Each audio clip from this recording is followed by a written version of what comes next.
Networking, connecting with creative minds has always been a part of my life. And I'm taking this interest a bit further by creating a platform where we learn and share across such stories and inspirations and learn from their journey by gaining insights for the betterment, as I believe every story ought to be heard. Welcome to the Coeve.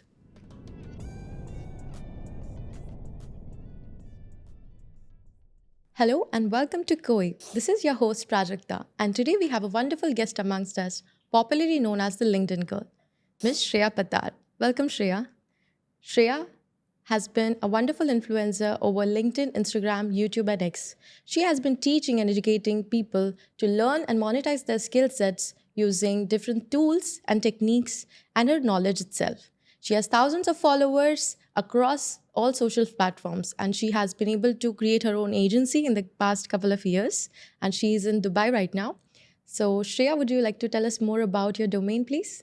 Hi, Prajakta. First of all, thank you for the Hello. introduction.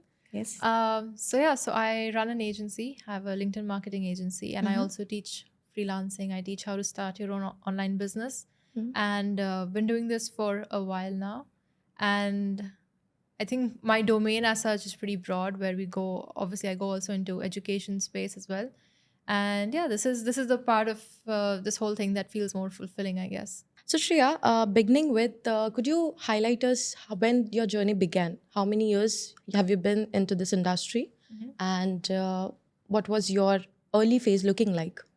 So I started around 5 years ago, and I started by myself. So I started as a freelancer, working solo, working like with clients across the world, and majorly my leads came in through LinkedIn. So at the time, I was only posting on LinkedIn regularly, and it worked out. And people started messaging me saying, "Shreya, you write really well. Can you write for us?" And that's how this whole thing started. And in the last 2 years, since I started when I was in university, so done with university, set up an agency, moved to Dubai. So this is how it's been like in the last few years. Yeah, coming to the most exciting part, Shreya is now in Dubai and she has, transformed her freelancing into an agency as well. Or the freelancing part is still intact and you are running an agency apart from it, or they both are No, together. it's an agency now. Okay, wonderful. Would you like to tell more about your agency, the name, and where are your global clients, majority of clients coming from? So most of our clients are either in the Europe or the US. Of course, now a lot of people are moving to Dubai, so now they've become clients who are based in Dubai. But yeah, so we offer LinkedIn personal branding. We offer services in a way that helps you grow your info product business. So if you have any sort of coaching or any sort of info products, anything that you sell online, basically, we help you set up a system which is like social selling. So selling through your social media, focusing on that. Wonderful, wonderful. People advise about networking, creating connections, getting professionally acquainted. How has this helped you? Because you have been a perfect example of one of such, since you have met one of the legends, the CEO of LinkedIn and the legend like Andrew Tate. I'm a big fan of him.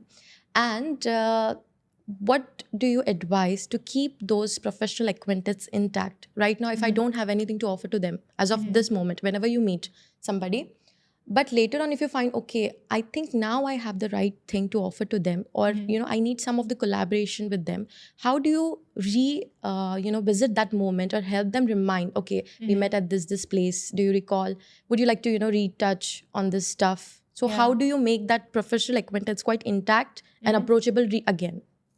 I think you have to keep communicating overall, like wish people on their birthdays, wish them a happy new year, like be in their radar in some way.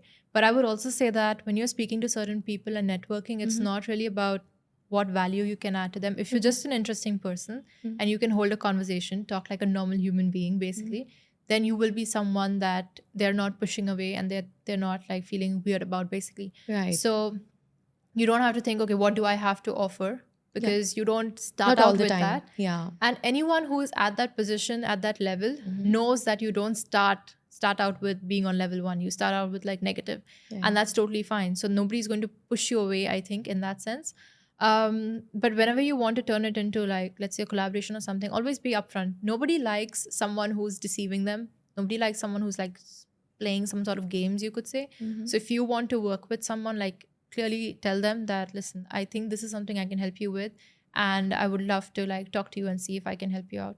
And overall, if you don't do anything in the early stages of your conversation that puts them off of you, I'm sure that they would be happy to at least speak to you over a call or hear out your Yes, proposal. yes. Yeah, that's something, I also go by. I do not push myself to, offer somebody else, okay, these are my skill set. It's just an acquaintance that we have made and we are just moving with it. And what was your journey in Dubai? Have you met across some of the most influential people across there? And would you like to tell us more about what kind of exposure that you received in Dubai? I think, like I said, a lot of people are moving to Dubai. So I ended up meeting a lot of my clients, even my old clients, like people who I worked with 3-4 years ago, and they're like, Shreya, I'm in Dubai. Would you like to meet? And, Oh, we nice. meet up. So I think opportunity wise and network wise, this is a great way to take all of your online things offline. And overall, Dubai as a city is very fast paced. It's very much like Mumbai in the sense that everyone's rushing to the next thing. Although in Dubai, you have some places where you could, if you live there, then you can be a bit more chill, I guess. But I think that energy is there. And because of that, anyone you meet will always like refer you to someone else. If you're a good representation of them, I think that's very important. But if you can do that, then they will refer you, they will introduce you, they will invite you to things. And for me, that was a big change, being more social. For the longest time, I thought I don't enjoy that, but I think I just didn't have the right company. So in Dubai, I think I found the right kind of company, a lot of entrepreneurs, a lot of people who are young, a lot of people who have this sort of hustle mindset, who are speakers, who are running their own businesses, or who are getting into starting their own business or something. So similar value, similar mindset, similar approach. And having that in real life is really powerful because it's not common at all. Absolutely, absolutely. I agree to you. In this high tech social influence content creation world, do you think the next decade of the content creation will be the next corporate world that influences, runs, monetizes the economy of the country and people? I mean, I don't think either of them is going to go away. So obviously, corporate won't change. That will remain. And I think right now, yes, a lot of people are creating content, but being like, there's a difference between someone who's a content creator versus someone who actually turns it into a business and something long term and scalable. Because when you think of businesses, and whenever we think of like our traditional businesses, we always think of, okay, we want to make, of course, money from it, which a lot of content creators are not doing. You want to have something that it shows promising growth. Like a business is not one that will just give you something every month. That's not it. It's about having growth. It's about having the potential to scale. And in an ideal scenario, a business is one that you can exit. So you can sell it for something else. So are creators able to build something like that? If they're able to do that, then they have a bigger impact. But if you're just creating content and you don't have anything to sell, basically, then you're a content creator, and you working with brands or brand collaborations, that's not a sustainable long-term way, long-term approach. It's not your thing. Then you're always going to be associated with certain brands rather than have your own name. So even in creators economy, right, if you see, there's only 2 or 3 people who are taking the top spot in any particular industry. So even in education and freelancing, I don't know many people. Like, of course, I've seen their content, but people change their content towards a different niche. And this education space really for freelancing is pretty small as such. And if you think of like any niche, like even finance, sport, fitness, every niche will have 2 or 3 people that you will think of initially, and everyone else has just gone away, no matter how many followers they have, no matter how consistent they are, because it's not about your content really, it's about what you're doing with it. Right. And so I don't, of course, it's not going to replace your corporate, but I think people need to have a more long-term approach because this is not going to last long either. So, thank you for stretching on this topic as well. Like we say, there are many people out there who are exploring this, subjects like content creation, freelancing, various platforms, LinkedIn, YouTube. So, what do you think is the right time to do it? As in, people are doing it out of just a gist that, okay, this is a platform, I can just go ahead. What are the right reasons you could give us that a person should start this journey very thoughtfully, not just because of some, peer pressure or something, if somebody else is doing, not just because of that, but out of, quite precise reasons that, yes, you should start the journey for these many reasons. So what are those according to you? I can't really give a reason because everyone should have their own why. But I think having a reason is important. That's the only thing. You can even decide that I just want to see if I'm able to create videos on Instagram.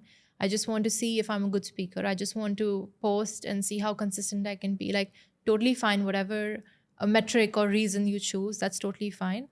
The only thing I would say is when you're doing something like social media, it's very easy nowadays to be seen and become visible. So don't let that go. Like, once you gain the momentum, don't let that go. And I think your reason will change. And even if initially you feel lost, you're not sure why you're doing it, it becomes clearer the more you do it. There's no other way to know, basically. So I don't think this is the only reason you should start. I'm not saying like only to teach or only to make money. No, like start it as a passion project, started because you want like-minded people to like come and meet you. Totally fine. People assume that this industry is quite happening, and they have quite an assumption that freelancers, they work at their will, they work where they want to, they work when they have to. So how far is this true? I mean, freelancing depends on each person's nature, I think. But overall, it's still work. So if you have a client, you promise them something, then do the work. It's pretty much that's it. How you do the work, where you work from, how much time it takes you, it's not important. Like, something that could take me 15 minutes, maybe it would take someone else 2 hours. Right. And to the client, it doesn't matter because they're only going to see the end result if they like it or not. And that's it. So yes, people do have the opportunity to have location, like freedom of location, freedom of time, freedom of space, freedom of just even not having to be bound down by someone else's terms and conditions, etc. So you do have that. But if you have a problem with what kind of terms and conditions your freelancer has set and what they're saying, then you just don't work with them. That's pretty much it. Right. So that's it. So I think it's not really an assumption. It's true. Of course, you're self-employed. Maybe the assumption is such of a leisure perspective. People want to have an escape from, hard work or, a smart work. They would like to have a leisure sort of an experience using this industry, an escape mechanism, let's say. Right. So I would like to show them that what sort of discipline it requires to be, a freelancer who generates, monetizes their skill set. It is just not all, time and freedom of time and energy. Of course. I mean, it's a lot of stress, especially if you have your family dependent on you financially. Then freelancing is not something that's set in stone in terms of your salary. You don't have those typical company perks that you get. Everything's your own, which I think is fine because you still have more control, more freedom, etc. So you would rather have that. But yeah, you don't have perks that usually a company would give you. You don't grow up, or like you don't spend time around people because you're not working with people. You're not going to an office. You're not going to like a college or something and spending time there. You're working by yourself. Right. So it's very challenging in those aspects where you don't even have peace of mind, I would say, because when it's your business, you will always think about it no matter what. So you will be up working late in the night. You will stay up on weekends and you will get things done. You will be so involved, so engaged. Even when you're trying to go to sleep, you'll probably be thinking, okay, tomorrow I have this call, this I have to do, this I have to do. I think that this is the major challenging aspect of it. So you have a lot of fun in the process, yes, of course, but nothing in life is that simple or that easy. Right. Just have the right reasons to do it and the discipline that, you should stick by. This is what Shreya is telling us. And the next question I have for you would be, as a self-starter, Shreya, I have known that you have done everything by yourself. But did you feel the need to have a mentor by you? Or have you had the luck to have quite a few, mentors around this time? So who are those? And, could you tell us more about it? So my family was actually my biggest help, Okay. that way, because for them, they have a lot of experience working with, like dealing with clients, based off of their businesses, their work, etc. So they had a lot of inputs for me, especially I think also about mindset, because when you're that young and when you're in college and you're building something like this and you're working, essentially, a lot of things are different for you. You're definitely the outlier in some way, and life is different. Life is just different from then on, because you start you start realizing that everything in your life is in your control. And when you're young and you're doing that, then it's a big responsibility that you've taken on yourself. Okay. So it's really important to have some sort of mentor, I think, some sort of support system in some way. And for me, my parents were the first ones to do that. Just having belief, I think, and not putting pressure on anything. Also, when I put a lot of pressure on myself, I know that. So I think they also helped me ease that out, which is super important. That's so sweet. Other than that, I used to follow so many people on my Instagram or Twitter, and over time, just talking to them, texting them basically. And they saw my content, they started following me, they saw what I was building. And because of that, I got quite a few people who would mentor me in terms of, okay, by the way, you need to try this, or let's get on a call. I want to know more of what you do. And it's not about getting them as clients, it's just about them knowing me and having something to offer. So I have a couple of mentors that way who will also check back on me, right? They will check like, Shreya, I haven't seen you post on Instagram in 1 week. What's going on? So, that sort of accountability comes up, and it's good for me because I really like that, okay, someone's watching, and in the days that I don't want to do it for myself, I can do it for them, so that's how it becomes. Because somebody who is there to back you up, or to show you the mirror that, okay, you're doing this, and this is the checklist that you have done, and this is I feel you can go ahead with. You should have a blueprint of something before going ahead, and mentors, I believe, have that sort of framework done for us, and that's what we can easily replicate for the first time, and then start your own journey. This is what I feel. And Shreya has been fortunate to have a family. That's so nice. Would you like to tell us more about your personal influence, people's influence in your life has made you this strong and independent to the core, that you are so flourishing in your professional portfolio? So who inspires you the most in your family to do it? I think just overall my family as a unit, I guess, because I know what their dreams are. I know what dreams they gave up to let me study abroad. I know what dreams they gave up because I'm doing these kinds of things. I know the sacrifices they make, and it's not easy. And I think it's very easy for people online to say, yeah, Shreya had it all. But I know that I had it all because my parents did that for me. And I've seen how much they've changed and how much they've adapted, evolved, understood, just been there, and also dealt with, changes in their own environment, their friend circle, just because of what I'm doing, right? So there has been a lot of impact on everyone who's not only you, but the people that are surrounding you has everyone. Also, they have also evolved with you as you were evolving in your journey. And that is, one has to, take in consideration whenever you're putting yourself out there onto the social platform, where everybody, you set an example of yourself and of your family as well. So it structures, restructures everything for everyone. And now people talk about getting clients, getting, paid by clients in this way, 10x, 20x, you should charge so and so. But what is the first step to, take a client? Where do you go and approach a client? Do you, outreach, in-reach, or we'll come to that again. But what are the basic steps Shreya would do to, take a client and get him on board? And what's the cycle? What's the cycle of your project? So I would say, like, of course, I have a personal brand. So the responses so the responses I get are totally different. But if you think about it, like, if you don't have a personal brand, you're starting out and you want to get your first client, the major thing is, what skill set do you have to offer? And just reach out, as in message people and tell them that you would like to work with them for free, right? So your goal should be not to make money off of this, but to get someone to say yes.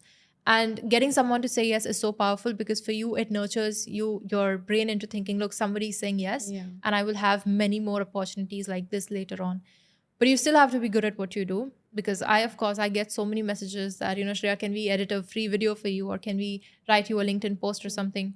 But I usually don't take anyone up on this offer, and that's because it's not of any value to me, right?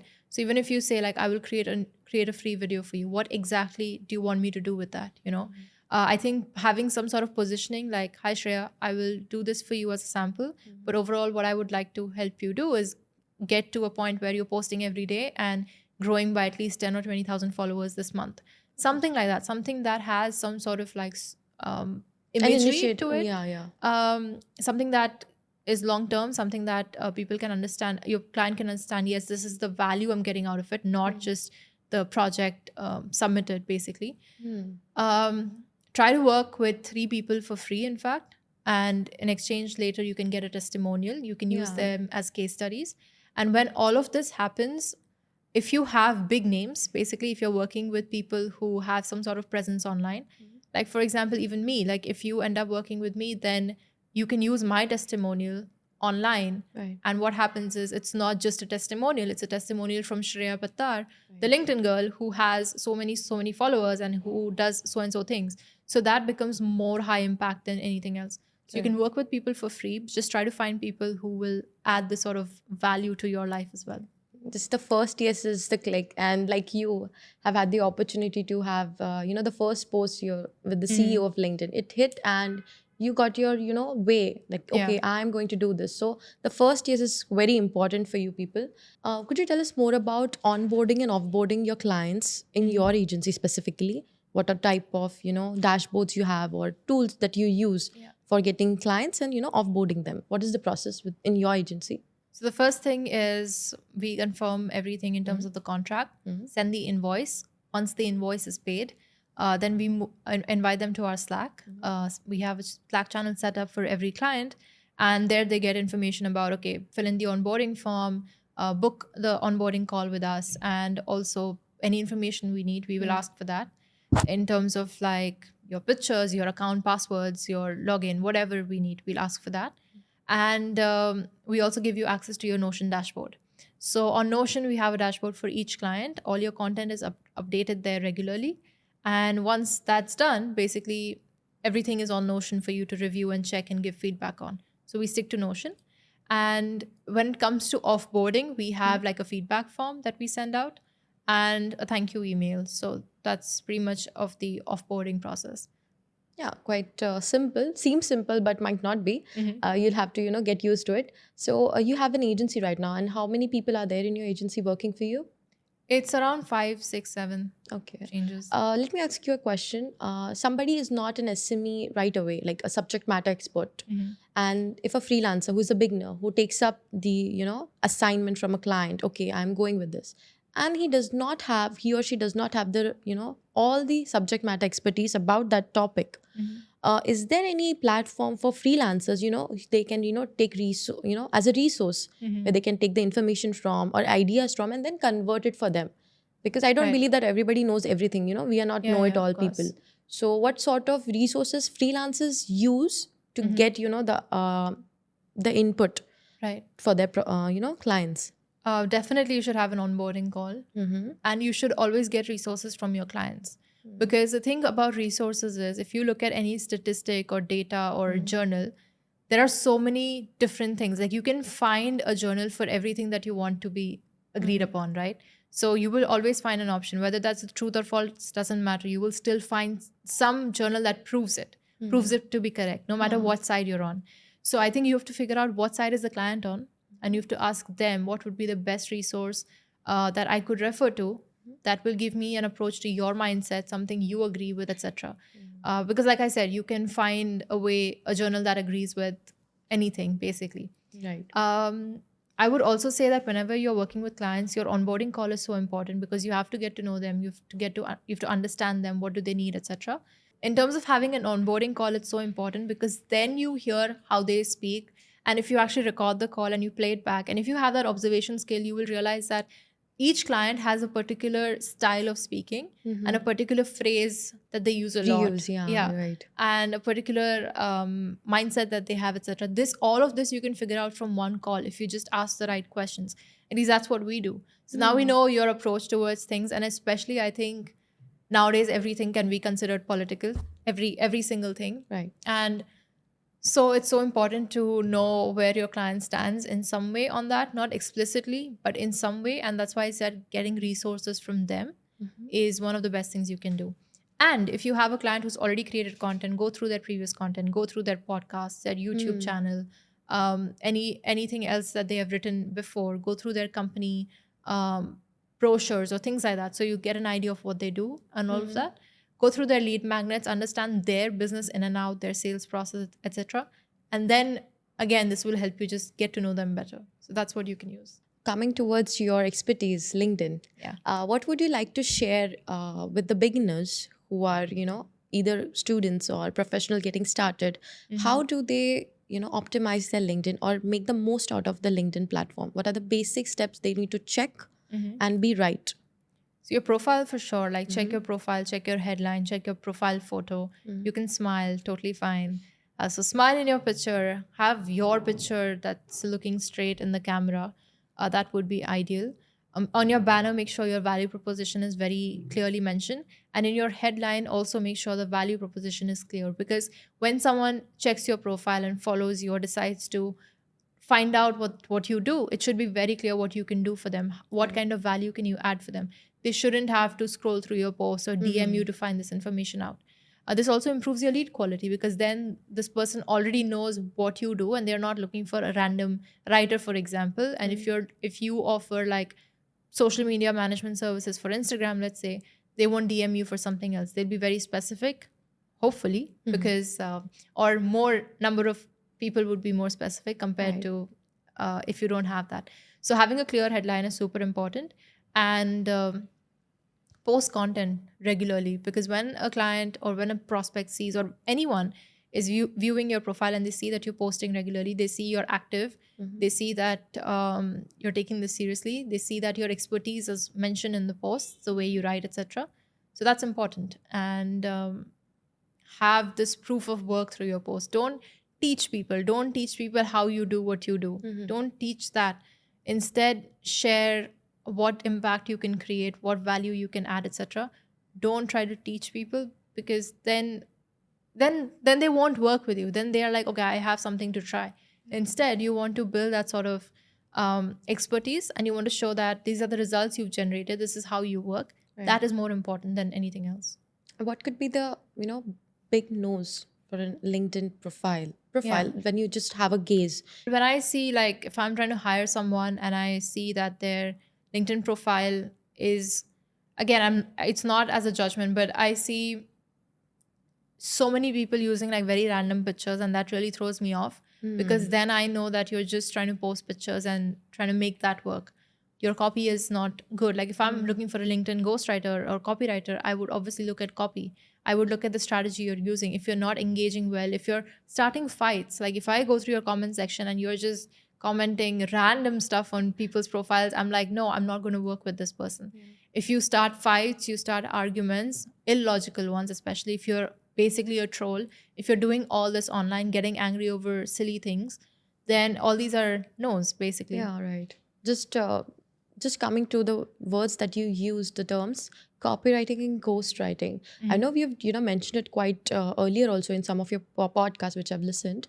Would you like to tell us more about what could be the differentiating factor between these two? Are they two similar, more or less similar, according to you? So ghostwriting is when no one knows that you've written the content. So you write the content and it goes up on your client's page. Your name is not mentioned. That's ghostwriting. You're a ghost for them. And copywriting is all your sales copy. Of course, copy is also in that sense ghostwritten, but ghostwriting is you're representing a person. Right. So you're writing on behalf of that particular person. You are a ghost of them. You sound like them, you write like them. You pretend you're them, basically, when it comes to the content. So people talk about algorithm. Instagram has certain sort of algorithm. And would you like to, tell us what are this, in simplest term, what an algorithm is and how to work with it? I mean, the algorithm as per social media is basically what's working right now, what kind of content are they pushing, what kind of content will perform better in terms of posting style, posting time, posting day, whatever. Okay. I don't really stick to this. I don't believe in this essentially. And I think that helps, because otherwise people are saying, yeah, the algorithm, like that's broken. That's why my reach is not there. But I'm seeing so many people are growing. And if there are a certain number of people who are still getting reach, who are still doing well, so it's not this universal change in algorithm, basically. I think in many ways the algorithm, like using this algorithm as an excuse, it's a coping mechanism for you not doing your best, basically, or for you not seeing results. It's not the algorithm, it's probably you and something you're doing that could be better, or you're just not doing it enough. Like you're just not consistent enough, you're not targeting the right audience. you're all over the place. You are not keeping them engaged via, let's say, your stories, for example, on Instagram. On LinkedIn, everyone talks about, yeah, pictures are booming and all of that. But it doesn't matter if that picture, if you're posting a random picture because pictures are doing well, but it's not going to get you leads. Right. And it's, in fact, it's probably going to push people away because people don't want to see such pictures, and it doesn't leave a good impression. You're taking a selfie and putting it up. If it has no connection to And the no post, value to the people yeah, that you're out there. if Right. if it has no link to your post, like maybe you went to an event and you're posting a selfie and you're writing about the event, okay, maybe that's fine. But if there's no reason, no connection, then everyone can see that this is just like, you just clickbaity kind of thing, and it doesn't leave a good impression. So Right. Could you help us tell us resources that you use, for your writing? Can you bifurcate that resources? Like which platform do you use for, writing? I mean, all our content goes to our clients on Notion. So I think Notion or Google Doc is basically all you need. You don't need anything fancy. If you get bored often, just like something I like to do, especially when I'm writing my ebooks, because I have to sit for a few weeks to actually finish that. I will write one chapter on a Google Doc. I will write one chapter in my WhatsApp. I will write one chapter in like the Notes app, another one in the Bear app, which is also a Notes app, but something you download.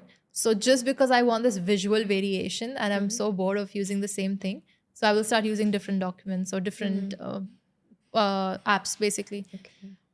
It's a hack. It works for me because I'm Trial like, and oh, it error. changes the environment for me, basically. So I like it. So it's not that there's no one perfect tool and there's no tool that's going to do the job for you, basically. Of course, you can have AI or whatever, but where you write is very irrelevant. Like, write wherever you want and send it to your client. That's it. Yeah. Coming towards the AI, which you invited into this conversation. Yeah. So what do you think AI is? Is it a replica of content writers, copywriters, or do you feel that you can bypass this? AI is a tool. Right. It's just that. It's like, like when we go to the gym, you have all your machines. You could have done it with a dumbbell instead, but you chose to go with a machine because it can help you push heavier. You don't have to do much movement. You don't have to move your weights. You just have to put the plates in, take them out off. That's it. The machine is adjusted. You just have to maybe change the seat a little bit, and that's it. You don't have to worry about your form too much. You don't have to worry about like where you're applying the pressure. The machine is making your life easy. It doesn't mean that this is not going to work for you, or it doesn't mean that it's replacing your personal trainer. Correct. It doesn't mean that you're not going to ever use dumbbells. That's not true. This just makes your life easier. And it's pretty much the same thing with AI. AI is not a replacement for things.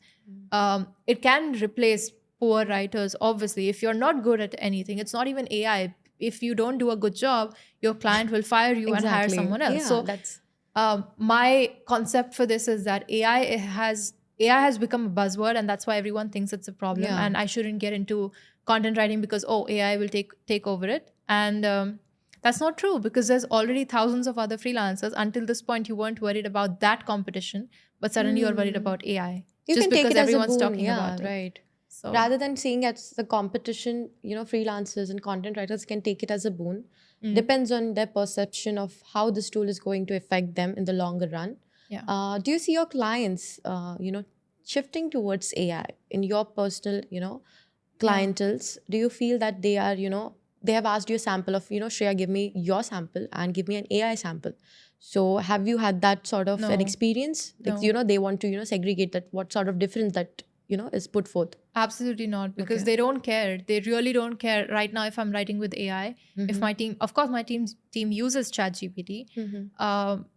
The client doesn't care. The client only cares about the outcome. Whether ChatGPT wrote it, whether your team wrote it, you wrote it, they care. Will this work for me? Will this get me results? That's it. Absolutely. They are not working in the process. Yeah. That is your job to do, Yes. the background, and you make the most of AI. Let's go with a phrase like freelancers need to use most of these tools to make it more better and improvise, this tool in their day-to-day life, so that, eases their efforts, eases their time. It could be quite time saving for you people, right? Yes. Yeah, it does. Apart from your professional career, what makes you feel more fulfilled and grounded in your personal life? I think just having good company definitely helps. I'm in Mumbai after a long time. This is where my family is, so spending time with them is good. That I think that is very fulfilling for me. And overall, just seeing how life has changed personally, because I did not imagine to be here, to be doing these things. Um, or at this stage in life, I thought maybe at some point it'll happen, but it's already here, that kind of thing. So I think a lot of fulfillment that way, that, okay, just seeing where it had all started and where it's now. And I think obviously I see the change, especially when I'm back home, because now I'm in a different environment again. Home, the meaning of home really changes, as in how you grow up and as in how you do different things. So yeah, I think just being with my family is really nice for me. That's really subtle and nice. And what have you done to self audit yourself around this time in this 5 years? What work do you do to self audit? Okay, I'm in this phase now, and I would like to be here in the next Yeah. coming days. So what do you do for it? I think overall it has been a personal improvement in terms of all ways, because for the longest time when I was in college, I was only working or binge watching or like doing my college stuff, right? So this was the only three things I was doing. Then I started like, okay, I want to do something else as well. So I just started getting more involved in my own activities, started working out, started taking care of my sleep, started taking care of my food, made sure that I'm feeling good, because if I feel good on the inside, then I can do better. And then I'm not getting irritated by some client saying something. I'm not backfiring at them. All these things, it's so weird, but all these things are not even weird. It's so interesting that all these things, all these reactions can be controlled and tamed if you only take care of yourself. Absolutely. Because oftentimes it's your frustrations that go out on someone else and they don't deserve it. And of course, in a client relationship, you should not do that. No matter what they say, you can end the contract, yes, of course, if you don't want to work with them anymore. But shouting back at them or arguing with them, taking things emotionally, that's not necessary.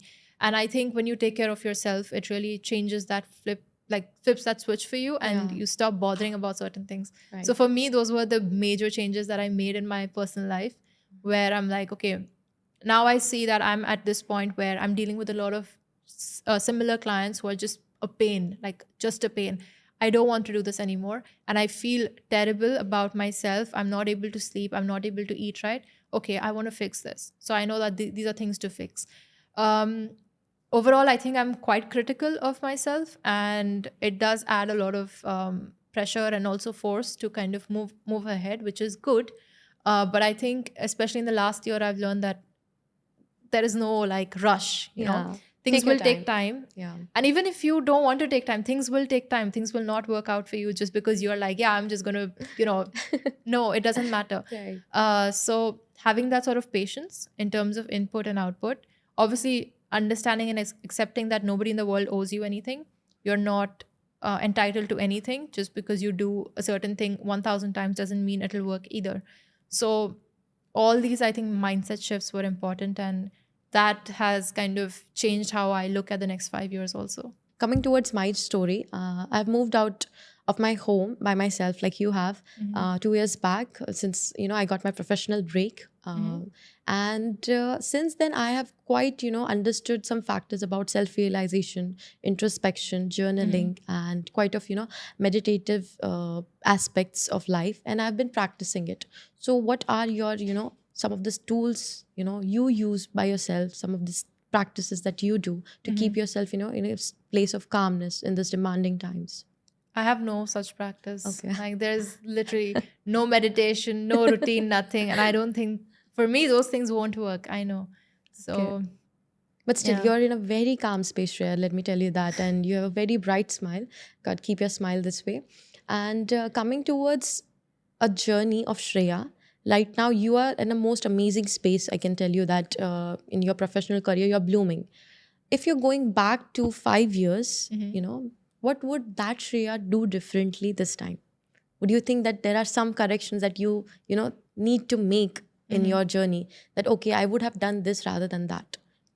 What are the steps? Do you recall something like that way? I think the major thing is I would have started out with an agency sooner rather than freelancing, because I've understood that I'm good as a leader. I'm a good writer, but I think I can learn and become an even better leader. And it's much easier to work with a team. I can serve more clients. I can do other things. I can do things like this because then I have a team. and I can like go on podcasts, I can teach, I can be more regular with my own content, etc., because there's a team helping me out and backing me up with my client work. So I think that would be the major change I would make, that I would start out as an agency, and I would like look at scaling that in a whole team manner, not just me. So when you moved to Dubai, what were the challenges that you faced as a girl or as an individual, not as a girl, but as an individual? What were the challenges or roadblocks you've seen on this journey? I think, I mean, I had some issues just with moving to Dubai initially. That took a few months to sort out.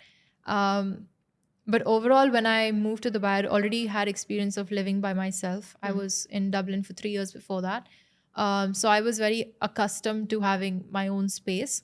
The only thing that changed now is like it's not a student accommodation anymore. It's my apartment. You're doing your own monthly bills and everything. You're taking care of yourself entirely. Right. There's no restriction, no limit. You're making your own decisions. You're 100% responsible, accountable for yourself. And I think that was a small change that, okay, wow, this is my thing. I don't even have flatmates. I don't have people that, I'll Wonderful. find in the kitchen or something that we Yeah. can sit together and talk and eat or whatever. So that was a big change to accept. And I think the other challenge was just kind of feeling settled in. It took me a lot of time to feel like, okay, this is somewhere I would really want to be. I liked the city, I liked the energy, I liked all of that. And I knew that this is the place I should be and I want to be here. It just took time for me to see this as, okay, this is my home now. Yeah. So yeah, it just took some time. That's it. Dubai is treating you very well, it seems, and you are also very receptive towards the exposure that it gives to you. What are your suggestions for people who are very skilled yet quite an introvert and don't want to let that part of themselves lose out, because in Yeah. this demanding career path which you've chosen, anybody has to be quite bold to talk about what they do, but somebody who is introvert yet they have the right skill set, the mindset Right. also, so can they also move ahead? Do you think this is? Definitely. And I don't believe in labels such as introversion, because I think being an introvert, it's usually not something you say to yourself. It's somebody else who said that to you growing And up. you have adapted And it. you have Yeah, accepted that. yeah, right. You never give yourself labels. You never say to yourself, oh, I'm an introvert. And if you do now, it's because somebody told you back then, oh, you're such an introvert. Yes. So you're sticking onto that label, and that sticking onto that label is not an excuse for you to not do what needs to be done for your business, right? If you want to start a business, you want to do things, of course, you will have to speak to people, you will have to hire, you will have to fire, you'll have to train, lead, command, accept feedback, deal with clients, have all those ups and downs, and you have to just take it straight on. You don't have to do podcasts, obviously. You don't have to be on large platforms if you don't want to.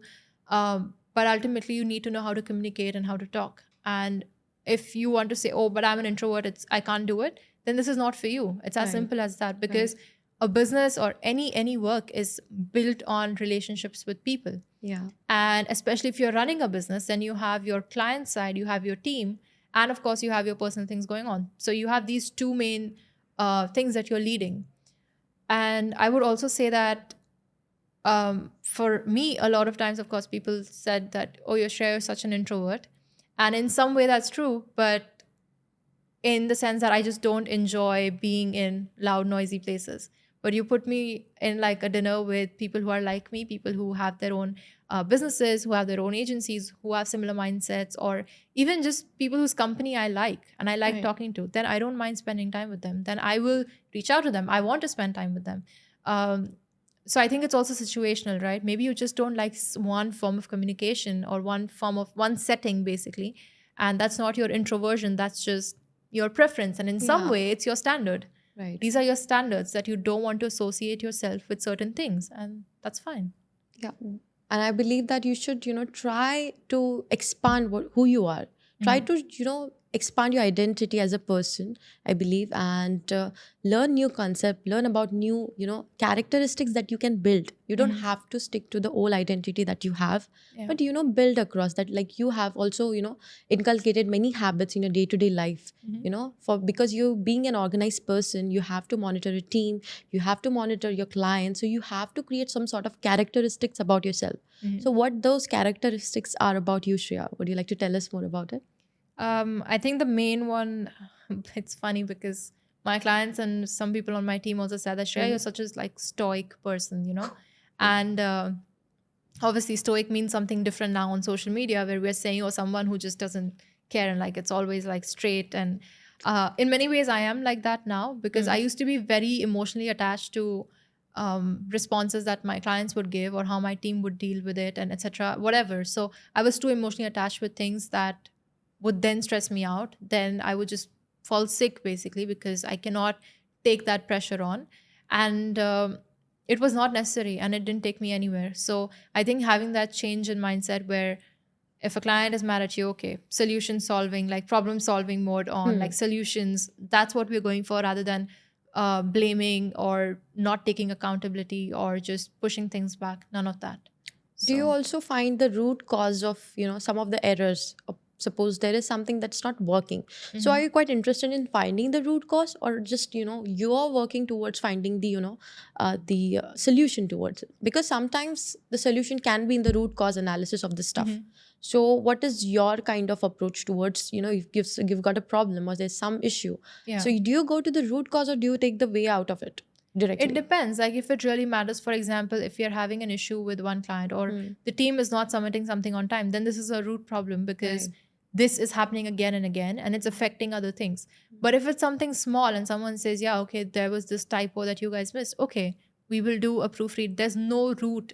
There's no like going back to, okay, what was my writer doing, or how did you miss it? No, it's like, next time make sure that we're doing a grammar check, because how did you miss it? No one knows. Like it's human error, you know. So yeah, all those things, like you have to pick your battles basically. You have to decide which one is important and what is not.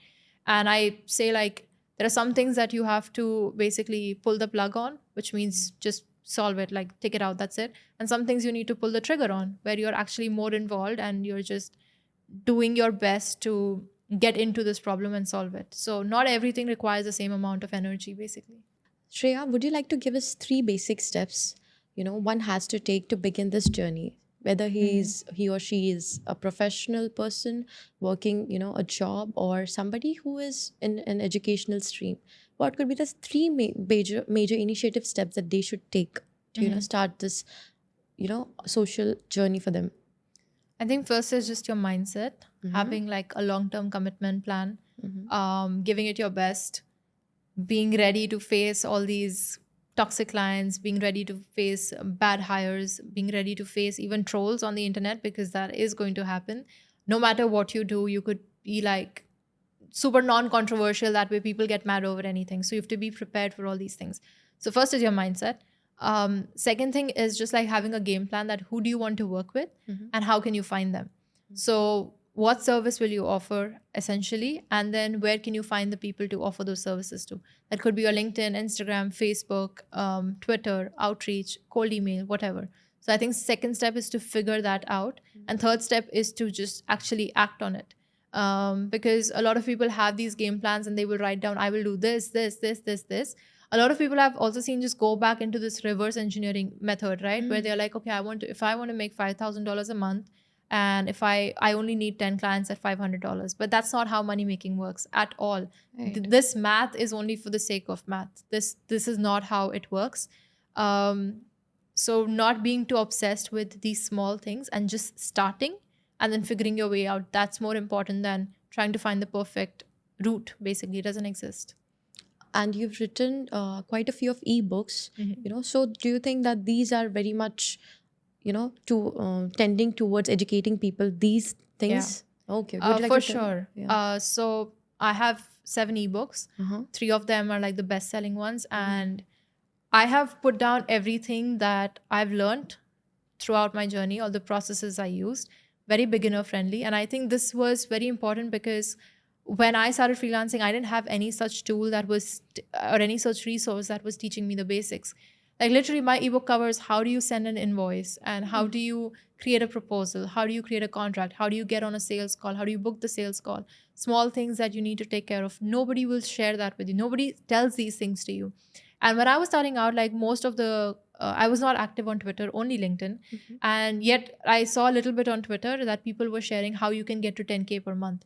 And I was just starting out. For me, 10K, I read it and I'm like, yeah, that's not happening now. So I don't care about it. So again, nobody was there at that beginner level. Nobody was saying that you're doing good even if you're making like $500 a month.